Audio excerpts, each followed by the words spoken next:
The billionaire CEO could buy anything: silence, power, the world's best nannies, but he couldn't stop his daughter's tears. That is, until the invisible cleaner in the corner did the one thing money couldn't buy. If you love stories where the underdog wins and true character reveals itself, subscribe now, because the ending will shock you. Don't miss it. Hit that notification below and tell us in the comments where you're watching from. The VIP lounge of the Grandeur Hotel gleamed like polished marble under crystal chandeliers. The afternoon sun filtered through floor-to-ceiling windows, casting long shadows across leather armchairs and mahogany tables. The air should have smelled of expensive cologne and imported coffee. Instead, it was thick with tension. And the sound, that unbearable, unrelenting sound. A baby's scream, sharp, desperate, exhausting, cut through the manufactured calm like a knife through silk.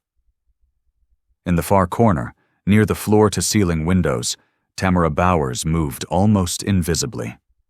At 32, she had mastered the art of being overlooked. Her black and white uniform was crisp, perfectly pressed, her dark hair pulled into a neat bun that hadn't shifted all day. She pushed her cleaning cart slowly, methodically wiping down an already spotless side table. Her movements were steady, practiced, the rhythm of someone who had learned to disappear in plain sight. But her eyes weren't on the furniture. They were on the baby. Anderson Smith stood in the center of the lounge, looking nothing like the tech mogul worth $2.3 billion. His gray cashmere sweater was wrinkled, his beard slightly unkempt. His usually sharp eyes clouded with exhaustion and something close to panic.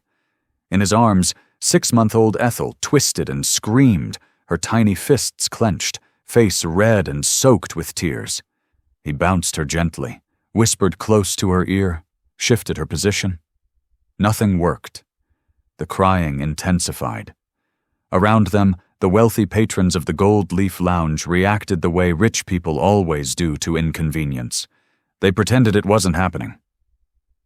A silver-haired businessman adjusted his Rolex and turned away. 2 women in Chanel suits exchanged tight-lipped glances and relocated to the far side of the room.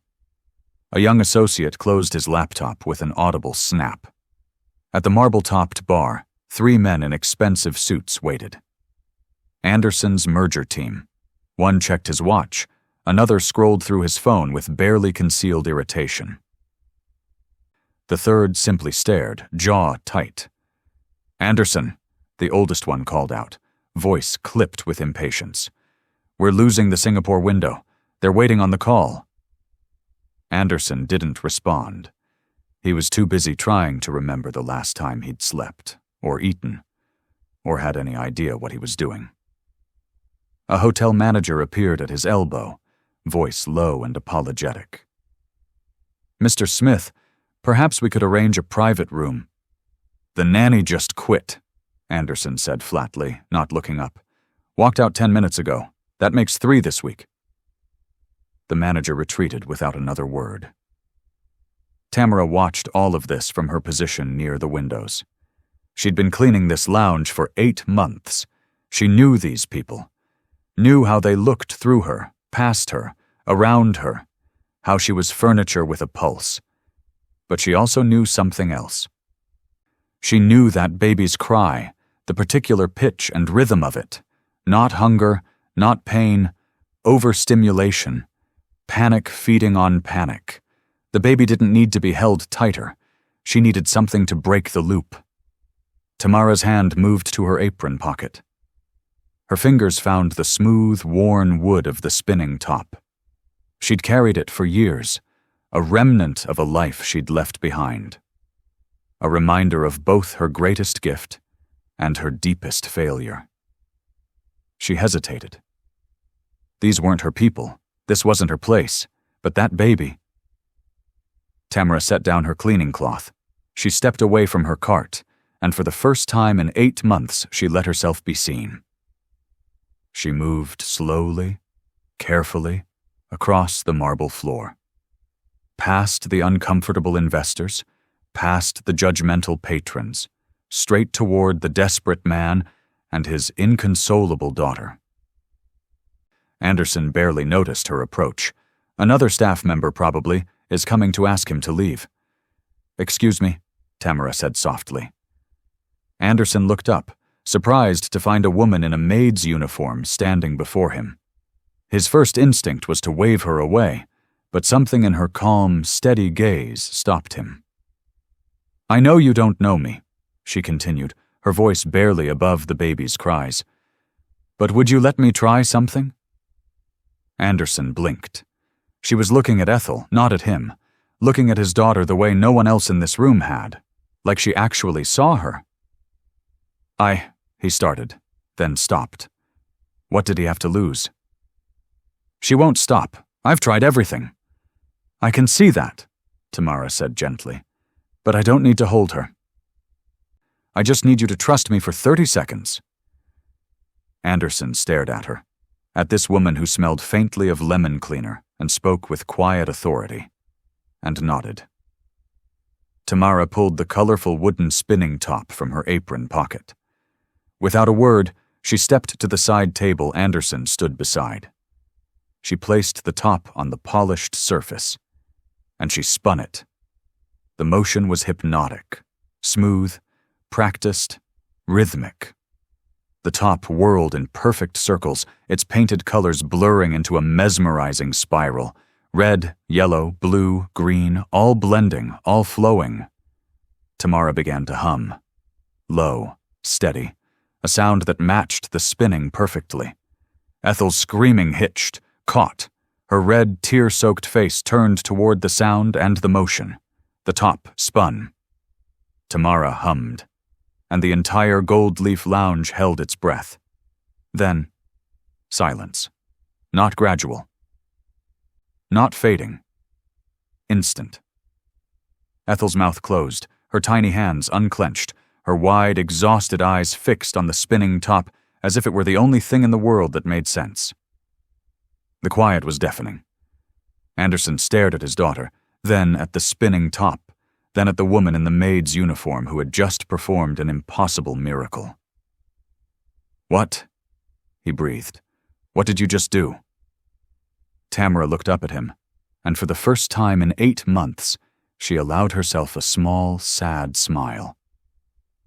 "I reminded her that the world can slow down," she said softly. "That's all she needed. To stop fighting long enough to remember that she's safe." The spinning top began to wobble, slow, then tipped onto its side with a gentle clatter.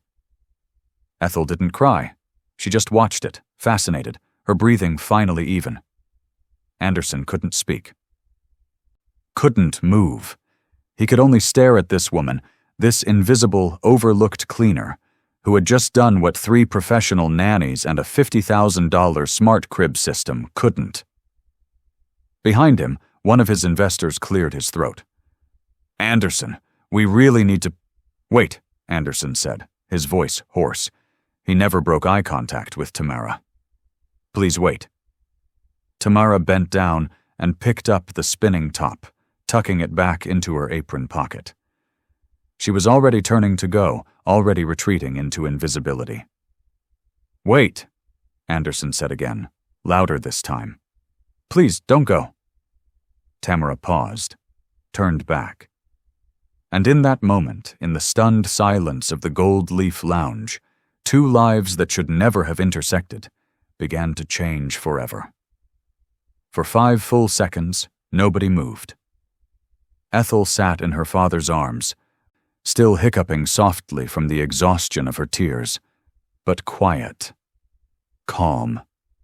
Her wide eyes tracked Tamara's hand as it slipped the wooden top back into her apron pocket. Anderson's investors shifted uncomfortably at the bar. One muttered something under his breath. Another checked his phone again, jaw tight with frustration. But Anderson didn't care about them anymore. He stared at Tamara like she had just walked on water.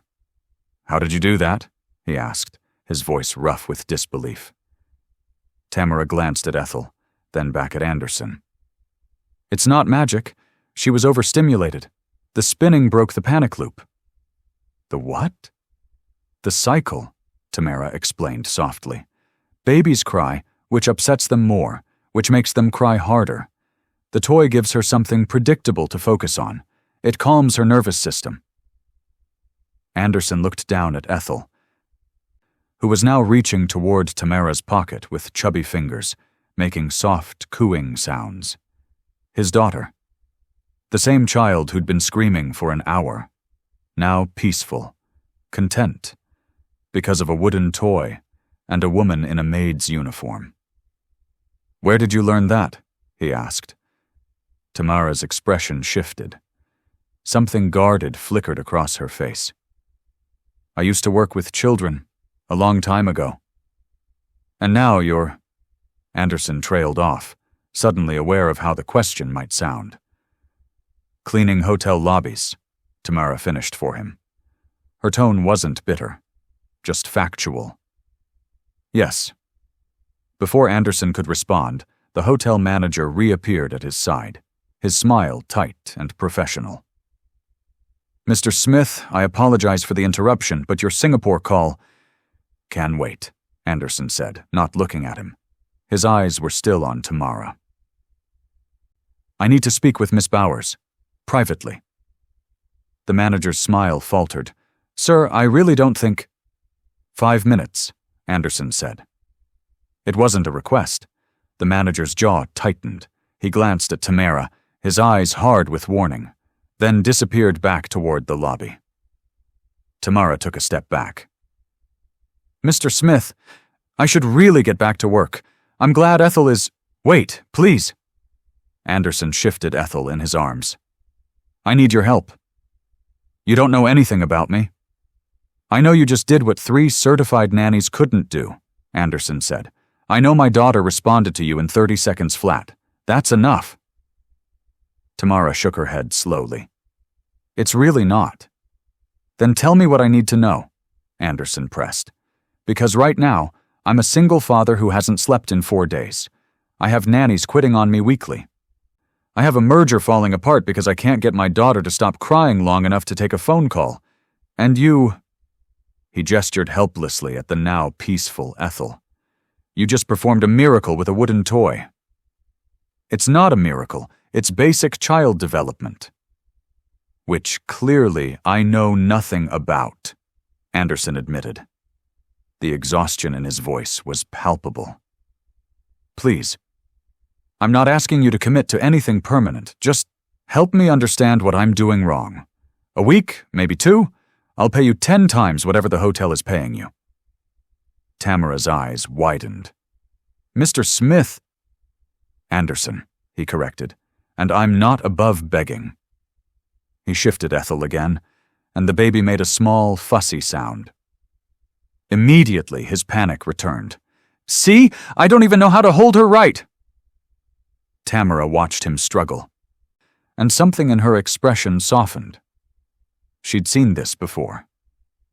Desperate parents, good people drowning in their own inadequacy.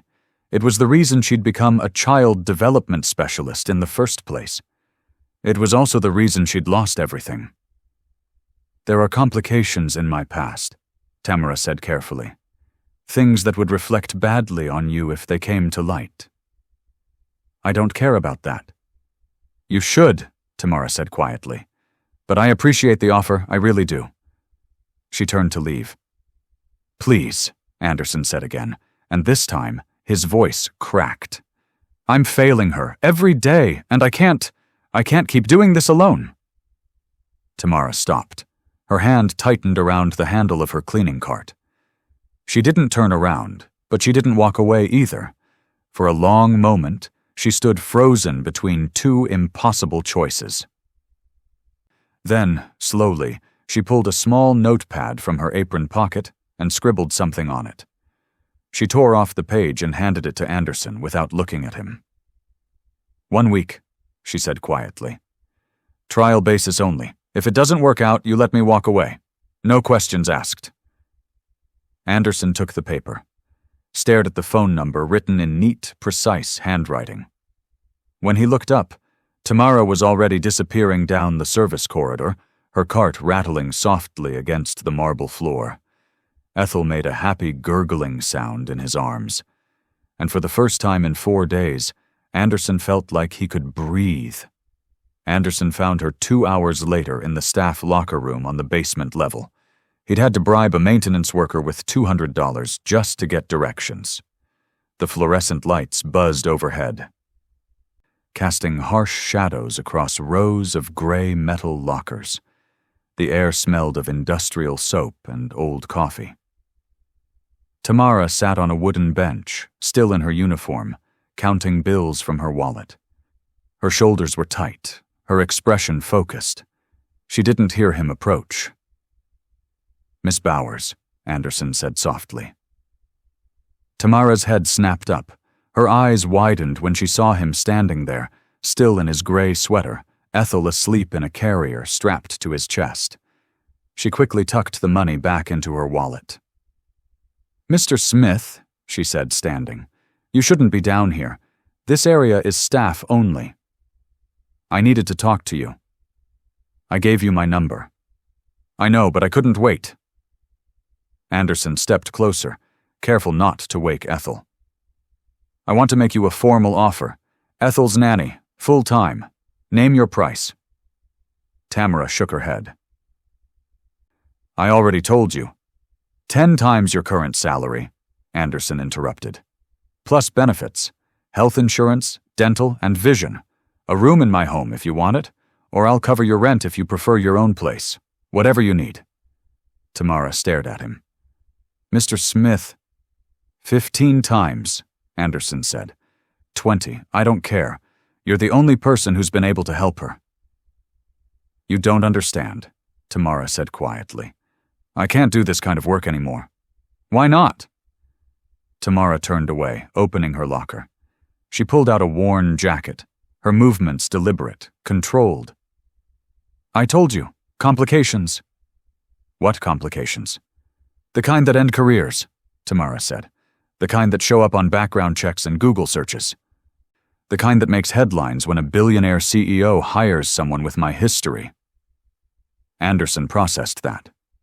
"What happened?" Tamara pulled on her jacket, not looking at him. "It doesn't matter." "It matters to me." "It shouldn't," Tamara said, turning to face him. "You have a daughter to protect, a reputation, a company. You can't afford to bring someone like me into your life." "Someone like you," Anderson repeated slowly. "Someone who stopped my daughter from crying in 30 seconds? Someone who clearly loves children and understands them better than anyone I've met? That's who I can't afford?" Tamara's jaw tightened. "You're romanticizing this. You don't know me." "Then let me," Anderson said. His voice was quieter now, urgent. 1 week, trial basis. If it doesn't work, if there's any problem at all, you walk away. I'll even put it in writing." "Mr. Smith!" "I'm not asking as a CEO," Anderson said, and his voice cracked slightly. "I'm asking as a father who has no idea what he's doing. I'm asking as someone who's watched his daughter scream for hours and couldn't figure out why. I'm asking because last night, I actually researched how to surrender custody to her grandparents because I thought maybe she'd be better off without me." Tamara's expression shifted. Something in her eyes softened. "I love my daughter," Anderson continued, "but I'm failing her every single day, and you—" He gestured helplessly. "You saw what she needed in seconds. Please, just 1 week. That's all I'm asking." Tamara closed her locker slowly. She stood there for a long moment, staring at the floor, her jaw working. When she finally looked up, her eyes were distant, haunted. "1 week," she said quietly. "But when you find out about my past, and you will, don't say I didn't warn you." Anderson exhaled. He hadn't realized he'd been holding his breath. "When can you start?" "Tomorrow morning," Tamara said. 8 a.m. Text me your address." She walked past him toward the exit. "Miss Bowers," Anderson called after her. "Thank you." Tamara paused at the doorway but didn't turn around. "Don't thank me yet," she said. Then she was gone. Tamara arrived at 8 a.m. sharp. Anderson's penthouse occupied the entire 40th floor of the Riverside Tower. Floor-to-ceiling windows overlooked the city, the morning light flooding across marble floors and minimalist furniture that probably cost more than Tamara made in 5 years. But what struck her immediately wasn't the luxury. It was the noise. Soft chimes. Electronic whirs, gentle mechanical hums. The entire apartment sounded like a computer server farm disguised as a nursery. Anderson met her at the door, Ethel fussing in his arms. He looked like he hadn't slept. Again. "Thank you for coming," he said, stepping aside to let her in. "I wasn't sure you would." Tamara didn't respond. Her eyes were already scanning the space, taking inventory. A robotic bassinet in the corner, gently swaying on automatic sensors. A white noise machine cycling through ocean sounds. A mobile above the couch projects animated stars across the ceiling. A tablet mounted on the wall displaying real-time sleep data. An AI-powered baby monitor narrating Ethel's every movement in a soothing British accent. "Mr. Smith," Tamara said slowly, "what is all this?" "State-of-the-art nursery technology," Anderson said, a hint of pride in his exhausted voice. "The bassinet responds to her movements. The white noise adapts to her crying patterns. The monitor tracks her sleep cycles and recommends optimal feeding times. And she still won't stop crying," Tamara finished. Anderson's pride deflated. "No, she won't." Tamara walked deeper into the apartment. She found the nursery immediately. A pristine room painted in soft gray, filled with more gadgets. A temperature-controlled smart crib. A mechanical swing that looked like it belonged on a spaceship. A humidifier with LED mood lighting. Every surface glowing, beeping, analyzing. Ethel let out a sharp wail. "She's been like this since 5 a.m., Anderson said helplessly. Tamara turned to face him. "May I?" Anderson handed Ethel over without hesitation. The baby's face was red. Her little fists clenched tight. Tamara held her carefully, assessing. Not hungry, not wet. Just overwhelmed. "Where's the main power panel?" Tamara asked. "The what?" "The circuit breaker. Or just show me where things plug in." Anderson stared at her. "You want to turn everything off?" "Yes." "But the sleep specialist said the white noise is essential." "Mr. Smith," Tamara interrupted gently, "please, trust me." Anderson hesitated, then nodded. He showed her the outlets. Tamara began unplugging devices one by one. The white noise machine first, then the robotic bassinet, the animated mobile, the talking monitor. Each time something powered down, the room got quieter. Stiller. Ethel's crying began to ease. "She doesn't need machines," Tamara said softly, cradling the baby. "She needs rhythm, predictability. Human connection." She began to sway, a gentle side-to-side motion, slow and steady. No bouncing, no jostling, just a calm, rhythmic movement. Then she started humming. The same low, steady tone from the hotel. The same frequency that had worked with the spinning top. Anderson watched from the doorway, transfixed. Ethel's crying faded to whimpers, then hiccups, then silence. Tamara continued swaying, humming, her eyes closed, her whole body moving in perfect rhythm. It looked effortless, natural, like breathing. "How are you doing that?" Anderson whispered. "Babies are sensory creatures," Tamara said, not breaking her rhythm. "They respond to patterns. Your gadgets create chaos. Different sounds, movements, lights, all competing for her attention. It overwhelms her nervous system." She moved to the window, still swaying. The morning light caught Ethel's face, and the baby's eyes began to droop. What she needs is one consistent input, Tamara continued. One rhythm, one voice, one movement. It gives her brain something to anchor to. She reached into her pocket with her free hand and pulled out the spinning top. She set it on the windowsill and gave it a gentle spin with one finger, never stopping her swaying motion. Ethel's eyes tracked the colors. Her body relaxed completely against Tamara's chest. Within 3 minutes, she was asleep. Tamara gently placed her in the now silent smart crib, which was just an expensive regular crib without the power. The spinning top came to rest on the nightstand. Anderson stared at his sleeping daughter like he was seeing a miracle. Rhythm, voice, and focus, Tamara said quietly. That's all she needed. Not machines. Just you. Anderson looked at Tamara, and something in his expression shifted. Respect, wonder, and something else he couldn't quite name. Teach me, he said. Anderson came home at 6 p.m. on Wednesday, 3 days into Tamara's trial week. He'd meant to stay at the office until 9, finish the Singapore contracts, but his assistant had noticed him checking his phone every 15 minutes. Just go home, she'd said. So he did. The penthouse was quiet when he entered. Not silent. He could hear soft humming from somewhere inside. But peaceful. Calm. The kind of quiet that felt intentional rather than forced. He found them in the living room. Tamara sat cross-legged on the floor, her back against the couch, still in her simple black pants and white blouse. Ethel lay on a blanket in front of her. Batting at the spinning top Tamara held just out of reach. Both of them were completely absorbed in the game. Tamara would spin the top, Ethel would squeal with delight, and the cycle would repeat. Neither of them noticed him standing in the doorway.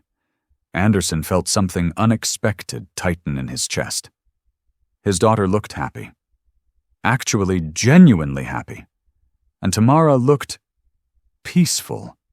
The guarded tension he'd seen in her face at the hotel was gone, replaced by something softer. "Hi," Anderson said. Tamara's head snapped up. She immediately started to stand. "Mr. Smith, I didn't expect you until—" "Please," Anderson said. "Don't get up, He gestured vaguely at the scene. "You both look comfortable." Tamara settled back down, though her posture straightened slightly. Professional again. "Ethel had a good day? 2 naps? Both over an hour. She ate well. No crying fits." "That's incredible," Anderson said. He loosened his tie, suddenly feeling overdressed in his own home. "Have you eaten? I was going to order something." "I'm fine. I brought a sandwich." "Order with me," Anderson said. "Please, I hate eating alone, and you've earned it after managing a miracle week." Tamara hesitated, then nodded. "Okay." 20 minutes later, they sat on the floor with Thai takeout containers spread between them. Ethel dozed in her bouncer, full and content. Anderson had ditched his jacket and rolled up his sleeves. Tamara had kicked off her shoes. "So," Anderson said, spooning pad thai onto his plate. "You said you used to work with children. What did you do exactly?" Tamara's chopsticks paused mid-air. "I was a child development specialist. Early intervention programs, mostly, working with families who had children with developmental delays or behavioral challenges." "That's impressive. Where did you study?" "Columbia. I have a master's in developmental psychology." Anderson stopped eating. "Columbia? Is that so surprising?" Tamara asked, a hint of challenge in her voice. "No, Anderson caught himself. "I'm an idiot. Of course, you're educated. I should have realized. The way you talk about neural development, sensory processing—" He shook his head. "I've been treating you like hired help, haven't I?" "You have been hiring help," Tamara pointed out. "You know what I mean." A small smile tugged at Tamara's lips. I do." They ate in comfortable silence for a moment. Anderson found himself studying her profile. The elegant line of her neck, the way she tucked a loose strand of hair behind her ear, the intelligence in her eyes when she glanced at Ethel to check on her. "Can I ask you something?" Anderson said. "You can ask." "Why did you leave that career? If you were good at it, and clearly you were, why are you cleaning hotel lobbies?" The warmth in Tamara's expression dimmed. "That's complicated." "You keep saying that." "Because it's true." Anderson set down his plate. "I'm not trying to pry, I'm just trying to understand. You're brilliant with Ethel. You have a master's degree from an Ivy League school. This isn't where you're supposed to be." "Maybe it's exactly where I'm supposed to be," Tamara said quietly. "Sometimes life doesn't go according to plan." "That's not an answer. It's the only one I can give you right now." Their eyes met, held. Something shifted in the air between them. Awareness, curiosity, connection. Anderson felt it like a physical pull, and from the way Tamara's breath caught slightly, he knew she felt it too. She looked away first. "I should clean up," she said, reaching for the containers. "Leave it," Anderson said. "I'll handle it." "Mr. Smith." "Anderson," he corrected. "Please, you've been here 3 days. I think we're past formalities." Tamara smiled, despite herself. "Anderson, then." And when she said his name, something in his chest tightened again. Julian Thorne noticed the change immediately. Anderson Smith walked into the Monday morning board meeting at 9 a.m. sharp, coffee in hand, clean-shaven, eyes clear. No dark circles, no exhaustion-induced tremor in his hands, no checking his phone every 30 seconds for nanny emergencies. He looked rested, focused, in control. Julian hated it. "Good morning," Anderson said, taking his seat at the head of the conference table. "Let's start with the Singapore numbers." The meeting proceeded smoothly. Anderson reviewed projections, asked sharp questions, and made decisive calls on 3 different issues. He was the CEO Julian remembered from 2 years ago, before the baby, before the chaos. The version of Anderson that was impossible to outmaneuver. Julian smiled and nodded along, but inside, alarm bells were ringing. After the meeting, he cornered Marcus Webb, Anderson's assistant, in the hallway. "Marcus," Julian said casually. "Anderson seems better. Did he finally find a nanny that works out?" Marcus glanced toward Anderson's office. "Yeah, actually. Started last week. It's been night and day. Ethel's sleeping through the night now. Anderson's actually getting rest." "That's great," Julian said, his smile not reaching his eyes. "What agency did he use? I have a cousin who's been struggling with childcare." "I don't think it was an agency," Marcus said. "Some woman from the hotel, I think. He met her at the Grandeur." "The hotel?" Julian's smile tightened. "Interesting. Well, good for him." He walked back to his own office, closed the door, and stood at the window overlooking the city. Anderson getting his life together was the last thing Julian needed. Not now. Not when Julian was 3 months away from executing the plan he'd been building for 2 years. The Singapore merger was the key. If it went through, Anderson would consolidate power, lock down the board, and Julian's window to take control would close permanently. But if Anderson stumbled, if his personal life created public scrutiny or damaged the company's reputation, the board would lose confidence. Julian would be there, stable and reliable, ready to step in. He'd been counting on Anderson's exhaustion to create mistakes. On nannies quitting, on late nights and missed deadlines, on Anderson slowly unraveling under the pressure of single parenthood and billion-dollar decisions. But now there was a woman. A hotel worker, apparently. Someone who'd fixed everything in 1 week. Julian pulled out his phone and scrolled through his contacts. He found the name he wanted. Richard Chen, private investigator. Discreet, thorough, expensive. The call connected on the second ring. "Richard," Julian said, "I need background on someone. Deep background. Everything you can find." "Name." Julian pulled up a company contact list, found Anderson's address, and made an educated guess. If she were working at the Grandeur and Anderson hired her immediately, there'd be a trail. "I'll send you details," Julian said. "The target is working as a nanny for Anderson Smith. Started last week. I need to know where she came from, what her background is, and any red flags. And Richard, I need this fast." "How fast?" 48 hours. That'll cost extra." "I don't care what it costs," Julian said. "I care about what you find." He ended the call and returned to the window. Down below, the city moved in its usual patterns. Predictable. Orderly. Julian liked order, liked control.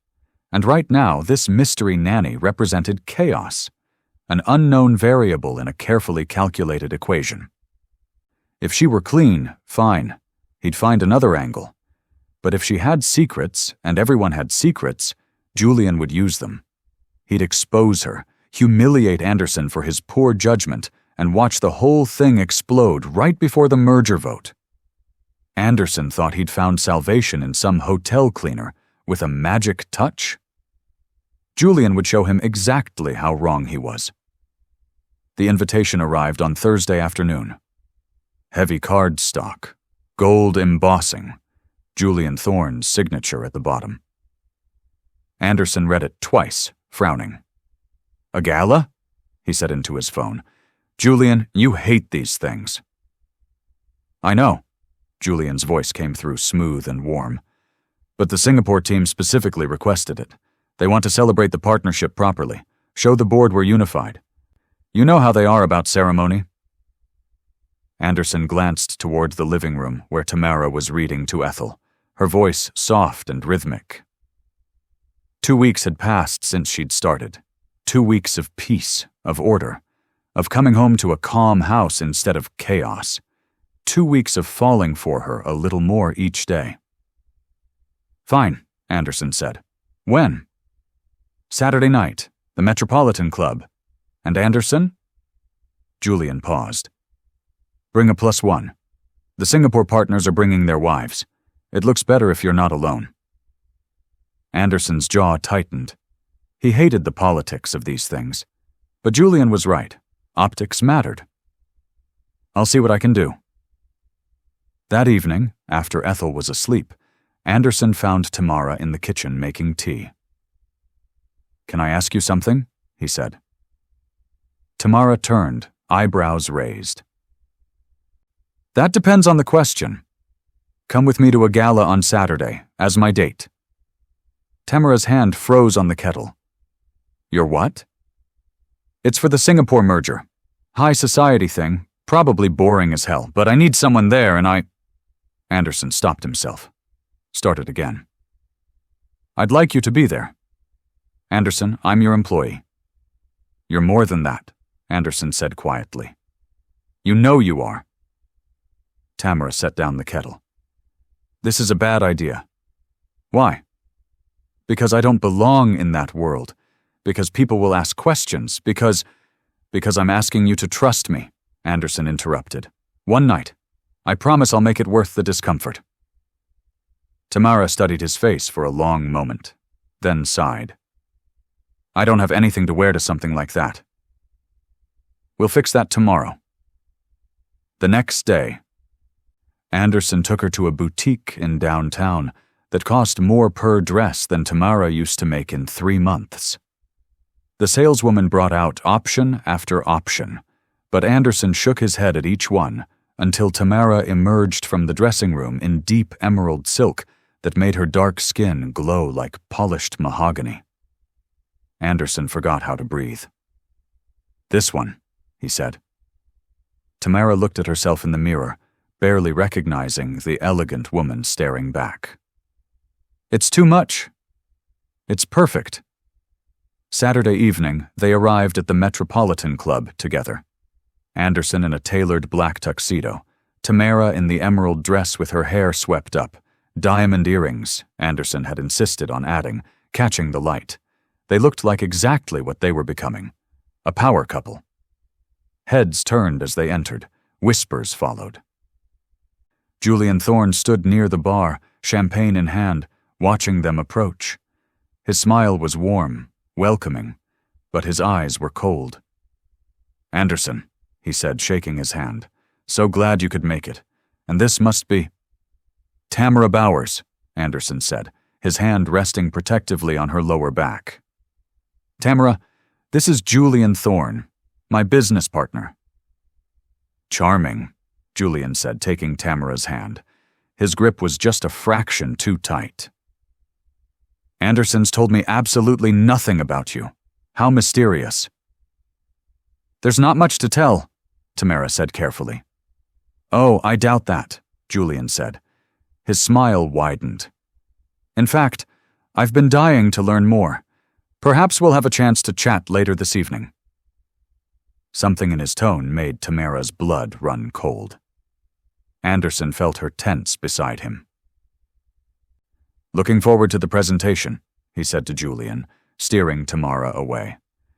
But as they moved into the ballroom, neither of them noticed Julian pull out his phone, checking a text message from Richard Chen. The message contained a single attachment, a police report, and a headline that would change everything. Julian's smile was genuine now. Everything was going exactly according to plan. The ballroom glittered with crystal chandeliers and champagne glasses. 300 guests in designer gowns and tuxedos mingled beneath soaring ceilings, their laughter and conversation filling the space with cultured noise. Anderson kept Tamara close, introducing her to investors and board members. She handled each introduction with quiet grace, her smile polite but guarded. "You're doing great," Anderson whispered as they moved toward their assigned table. Tamara's hand tightened on his arm. "I still think this was a mistake." "Trust me," Anderson said. "Everything's fine." At 8 p.m., the lights dimmed. A spotlight illuminated the stage at the front of the ballroom. Julian Thorne stepped up to the podium, microphone in hand, his smile warm and welcoming. "Good evening, everyone," he began. "Thank you all for being here to celebrate this momentous partnership between Smith Technologies and the Singapore Development Group." Polite applause rippled through the crowd. "Tonight is about transparency," Julian continued, "about trust, about knowing exactly who we're doing business with, which is why I think it's important we all get to know the people in Anderson Smith's inner circle." Anderson frowned. This wasn't part of the program they'd discussed. Behind Julian, a massive screen descended from the ceiling. "For instance," Julian said, his voice taking on a darker edge, "let's talk about Anderson's new nanny, Tamara Bowers." Tamara went rigid beside Anderson. The screen flickered to life. A photograph appeared. Tamara, younger, her face tight with exhaustion and grief. It was a professional headshot, but the caption beneath it made Anderson's blood run cold. "Child development specialist charged in toddler's death." The ballroom gasped collectively. 3 years ago, Julian said, his voice carrying across the stunned silence, Ms. Bowers was the lead specialist at Riverside Early Learning Center when 2-year-old Marcus Chen died under her supervision. The medical examiner ruled it accidental. But the disciplinary board wasn't so sure. Another image appeared, a document with official letterhead. Gross negligence. Failure to follow safety protocols. Immediate termination. Tamara stood frozen, her face drained of all color. Every eye in the room turned toward her. "And now," Julian continued, his voice dripping with false concern, "she's caring for Anderson Smith's 6-month-old daughter. I think our shareholders deserve to know that, don't you?" The whispers started immediately, shocked murmurs, judgmental glances. A woman at the next table physically recoiled. Anderson turned to Tamara, questions flooding his mind, but her face stopped him. She wasn't defending herself, wasn't explaining. She just stood there, trembling. Her eyes fixed on the screen where her greatest shame was displayed for 300 strangers to judge. "Tamara," Anderson started. "I'm sorry," she whispered. Then she turned and ran. She moved fast, pushing through the tables, her emerald dress a blur of silk as she fled toward the exit. Anderson started after her, but a hand gripped his shoulder. A board member. Then another. Voices surrounded him, demanding explanations, asking questions, expressing concern about Ethel's safety. "Anderson, what were you thinking? Did you know about this? You let someone like that near your daughter?" Anderson watched helplessly as Tamara disappeared through the ballroom doors. He tried to follow, but the crowd closed in, a wall of judgment and expectation and corporate politics. Julian stepped down from the stage, his expression perfectly crafted concern. "I'm sorry you had to find out this way, Anderson, but you understand why I couldn't stay silent. The company's reputation—" "Get away from me," Anderson said, his voice low and dangerous. But Julian just smiled, because the damage was done. The room buzzed with scandal. Phones were already out, recording, texting, posting. By morning, this would be everywhere. And Tamara was gone.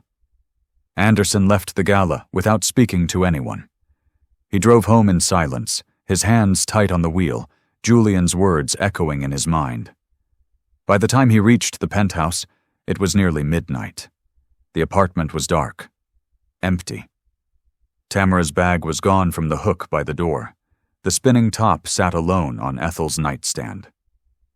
Ethel woke at 2 a.m. screaming.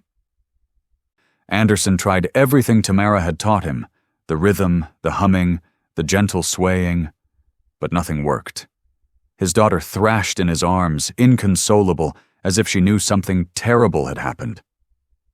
At 4 a.m., with Ethel still crying and exhaustion blurring his vision, Anderson opened his laptop. He couldn't sleep anyway. Might as well know the full truth about the woman he'd let into his home, into his life, into his heart.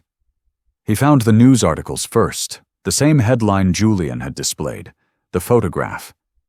But Anderson kept digging, going deeper than the surface scandal. He found the original incident report, the witness statements, the internal investigation files that someone had leaked to a legal forum 3 years ago.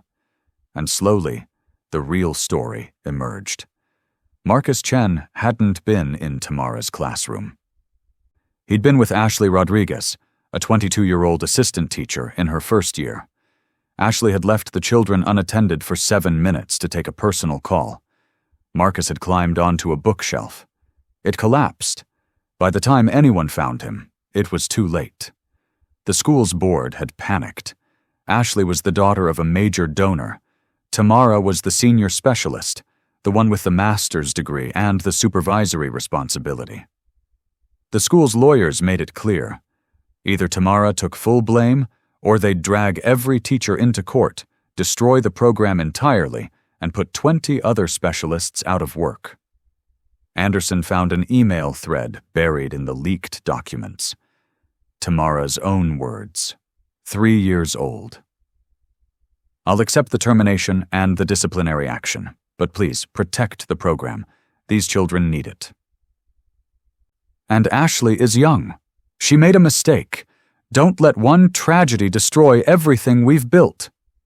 There was a response from the school director. "Are you sure about this, Tamara? This will follow you. You won't work in this field again." Tamara's reply was simple. "I know." Anderson sat back from his laptop, his stomach churning with shame. She'd taken the fall, sacrificed her career, her reputation, everything she'd worked for, to protect other people, to save a program, to give a young teacher a second chance. And at the gala, when Julian exposed her, Anderson had stood there, frozen, questioning, letting the crowd judge her while she fled in humiliation. He'd promised her she could trust him, and when she'd needed him most, he'd failed her. Ethel's crying intensified. Anderson picked her up, but she arched away from him, her little face red and wet with tears. She wanted Tamara, the only person who'd truly understood her. "I know, baby," Anderson whispered, his own voice breaking. "I know. I miss her too." He pulled out his phone and called Tamara's number. It rang twice, then went to voicemail. He tried again. Same result. 3 more times. Nothing. She'd blocked him. Anderson looked at his daughter, then at the spinning top on the nightstand. He thought about the woman who'd carried it for 3 years, as a reminder of both her greatest gift and her deepest wound. The woman who'd stepped forward in a hotel lobby despite every reason to stay invisible. The woman who'd agreed to help him, even knowing her past would eventually surface. He'd let her walk away without a fight. He'd let Julian humiliate her in front of 300 people. He'd stood there like a coward while she ran. Not anymore. Anderson grabbed his keys. Anderson found her at the Greyhound station on 5th Street at 6 a.m. She sat on a metal bench near Gate 7, still wearing the emerald dress under a worn jacket, her small suitcase beside her. Her eyes were red. She didn't see him approach. "Tamara," Anderson said. She looked up, startled. Her expression shifted immediately. Surprise, then hurt, then a wall slamming down. "How did you find me?" "I called every bus station, train station, and airport within 20 miles. Anderson held up the wooden spinning top. "You forgot this." Tamara's eyes were fixed on the toy. Her jaw tightened. "Keep it, for Ethel." "She won't stop crying without you," Anderson said. "Neither will I." "Anderson, please don't—" "I know what happened," he interrupted. "The real story. Marcus Chen, Ashley Rodriguez, the school board, all of it." Tamara went very still. "You took the fall for someone else," Anderson continued, his voice rough with emotion. "You sacrificed your career to protect a program and a young teacher who made a mistake. You gave up everything because that's who you are, someone who puts children first, always."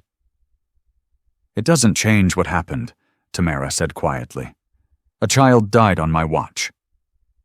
"A child died in a tragic accident that wasn't your fault," Anderson corrected. "And you've been punishing yourself for 3 years, hiding, working jobs beneath you, carrying that guilt like it's what you deserve." He stepped closer. "But last night, when Julian exposed you, I froze. I let you run. I didn't defend you, and that is my fault." Tears welled in Tamara's eyes. "I'm sorry," Anderson said. "I'm so sorry. You warned me about your past. You told me it would complicate things. And when it did, I stood there like an idiot instead of standing with you." "There were 300 people. I don't care if there were 3,000, Anderson said fiercely. "You didn't deserve that. You deserved someone fighting for you, and I failed." A voice crackled over the PA system. "Now boarding. Gate 7 to Charlotte." Tamara glanced at her ticket. "Don't go," Anderson said. "Please, stay with me.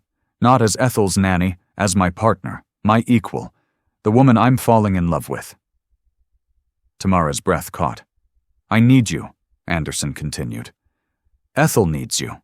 And I hope, you need us too. We're a mess without you, Tamara. A beautiful, complicated, slightly broken mess. But we're your mess. If you'll have us." He held out the spinning top. Tamara stared at it, tears streaming down her face now. Then she looked at Anderson, really looked at him, and saw the truth in his eyes. Not pity, not an obligation. Love. She took the spinning top, and his hand. "One condition," she whispered. "Anything." "No more galas," Anderson laughed. pulling her into his arms. Deal. 1 year later, the penthouse looked different. The smart gadgets were gone, replaced by finger paintings and wooden toys scattered across the floor. 18-month-old Ethel toddled through the living room, chasing a ball, her laughter filling the space with joy. Tamara sat on the couch, Anderson beside her, his arm around her shoulders. On the mantel above the fireplace, the colorful spinning top rested beside their wedding photo, taken 6 months ago in a simple ceremony with only close friends. No galas, no crowds, just love. Ethel stumbled and fell. Before Anderson could move, she pushed herself up, giggling, completely unfazed. She's getting so steady, Anderson said. She's resilient, Tamara said softly. Like her dad. Anderson kissed her temple. Like her mom. Ethel toddled over, reaching up. Tamara lifted her into her lap, and the little girl immediately grabbed for the necklace Tamara wore, a delicate chain with a small wooden charm carved to look like the spinning top. Top, Ethel said clearly, her newest word. That's right, sweetheart, Tamara said, spinning the charm between her fingers. The magic top. But there was no magic, just rhythm, patience, and love. Just a family built on second chances and the courage to be seen, just everything that mattered. If this story touched your heart, but you haven't subscribed yet, ask yourself why.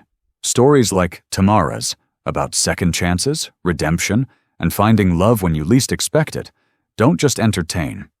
They remind us that our past doesn't define our future. And if you walked away from this story without subscribing, you're telling YouTube you don't want more stories like this. You're saying these powerful journeys don't matter. But they do matter. To the thousands who subscribed, these stories are their daily escape, their reminder that good people win in the end. Don't miss the next one. Subscribe now. Turn on that notification bell, because the next story could be the one that changes how you see the world. And you almost missed this one.